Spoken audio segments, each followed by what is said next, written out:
வணக்கம் மக்களே, அனைவருக்கும் வணக்கம். இன்னைக்கு நம்ம இந்த ஒரு வீடியோவில் தமிழகத்தில் 2026 இந்த ஆண்டில் நகைக்கடன் தள்ளுபடி குறித்து ஒரு மிகப்பெரிய ஒரு அறிவிப்பு வந்திருக்கு.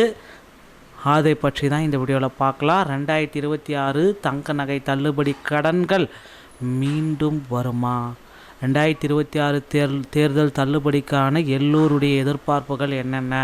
ஸோ முக்கியமாக ஒரு தேர்தல் வாக்குறுதி அப்படின்னா 2026 தேர்தலில் திமுக மற்றும் அதிமுக ஆகிய இரு கட்சிகளுக்கிடையே தங்க நகை கடன் தள்ளுபடியை முக்கிய வாக்குறுதிகளாக அறிவிக்கலாம் என எதிர்பார்க்கப்படுகிறதுங்க. ஸோ மக்களின் கோரிக்கைகளில் இது முதலிடமாக இருக்குது. திமுக அரசு அறிமுகப்படுத்தியுள்ள பிரத்யோக செயலி மூலமான பெரும்பாலான மக்கள் நகைக்கடன் தள்ளுபடியே முக்கிய கோரிக்கையாக பதிவு செய்து வருகின்றனர். அரசின் ஆயத்த பணிகள் நிலுவையில் உள்ள நகைக்கடன்களின் பட்டியலை தயாரிக்குமாறு அரசு அதிகரித்ததாக தகவல்கள் போயிட்டுருக்கு. ஸோ புதிய தள்ளுபடி எப்படியெல்லாம் இருக்கலாம் அப்படின்றது தான் இப்போ கேள்விக்குறியாக இருக்குது. தள்ளுபடி அளவு குறைய வாய்ப்பு இருக்கா அப்படின்னு பார்த்தீங்கன்னா இல்லவே இல்லை. தங்கத்தின் விலை தொடர்ந்து அதிகரித்து வருவதால் இந்த முறை தள்ளுபடி வரம்பு பார்த்திங்கன்னா 5 பவுன்லேருந்து ஒன்று 3 குறைக்கலாம் இல்லைன்னா பார்த்திங்கன்னா 8 கூட மாற்றுவதற்கு வாய்ப்புகள் இருக்குது. ஸோ நகைக்கடன்களை நீங்கள் வைக்கணும் அப்படின்னா கூட்டுறவு வங்கிகளில் முதல் சாய்ஸாக வைங்க. அப்புறம் இந்திய நேஷ்னலைஸ்டு பேங்க்ஸை 2வது சாய்ஸ்னால் வச்சுக்கோங்க. கடன் தள்ளுபடி அறிவிக்கப்பட்டதால் பயன்பெற உங்கள் பகுதியில் உள்ள கூட்டுறவு வங்கி கடன்களில் நகைக்கடன் பெறுவதே சிறந்தது அப்படின்றத எல்லா தரப்பு மக்களுமே குறிப்பிட்டே சொல்கிறாங்க. பொதுவாக நகைகளை கடன் அடமான வைப்பதாக இருந்தால் நகையின் தூய்மை, எடை, மதிப்பீடு எவ்வாறு கணக்கிடப்படலாம் இதற்கான ரசீதையும் வாடிக்கையாளர்கள் சரியாக பெற்றுக்கொள்ள வேண்டும். இது ஏதாவது நீங்கள் பெற்றுக்கொள்ள தான் பிரச்சனைகள் வரும்.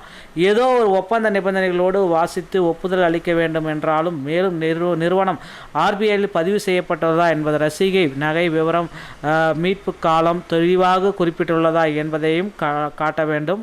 ஸோ இதை உறுதியும் செய்யணும். 238 சவரன் பார்த்திங்கன்னா அடமானம் வச்சுருக்காங்க அது ஒரு காலத்தில். ஸோ அது என்ன ஆகுது அப்படின்றது தான் நான் இப்போ சொல்ல போகிறேன்.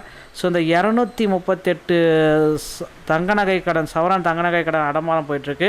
இப்போதெல்லாம் தெரியாமல் ஒரு சிலர் நம்பிக்கையின் பேரில் இன்னொரு நகைகளை இழந்து ஏமாந்து கொண்டிருக்கிறார்கள். அப்படி ஒரு சம்பவம் தான் சென்னையில் நேற்று நடந்தது. மலிவாக்கத்தை சேர்ந்த கணேஷ் தனியார் நிறுவனம் ஒன்றை நடத்தி வருகிறார். இவருக்கு சேத்துப்பட்டை சேர்ந்த தனியார் நிதி நிறுவனம் நடத்தி வரும் சுரேந்தர் மற்றும் அதே நிதி நிறுவனத்தில் இயக்குநராக உள்ள சூளைமேட்டை சேர்ந்த ராஜா, மொய்தீன், வாஷி ஆகியோரது அறிமுகம் கிடைத்துள்ளது. இந்த நிலையில் தன்னுடைய தொழிலை விரிவுபடுத்தும் வகையில் தன்னிடமிருந்து 238 சவரன் தங்க நகைகளை வங்கியில் அடமானம் வைத்து 1 கோடி பணம் பெற்றிருந்தார் கணேஷ். அந்த நகைகளின் மதிப்பு சுமார் 2 கோடி ஆகும். அடகு நகை குறைந்த அதனால் அதை மீட்க முடியாமல் தவித்தும் வருகிறார். இப்பொழுது சுரேந்தர் அவர்கள் பார்த்திங்கன்னா அந்த தங்க நகையை மீட்டே ஆகணும் அப்படின்ற மாதிரி சுச்சுவேஷன் இருக்காங்க. இதை நம்பிய கணேஷும் நகையை மீட்டு தர சுரேந்தர் நிறுவனத்தில் மறு அடகு வைத்தார். ஆனால் உறுதியளித்தபடி நகைக்கான கூடுதல் பணத்தை சுரேந்தர் ராஜா மொழியுடன் இருவரையே தகவல் போயிட்டுருக்கு அப்படின்றத குறிப்பிட்டு சொல்கிறாருங்க.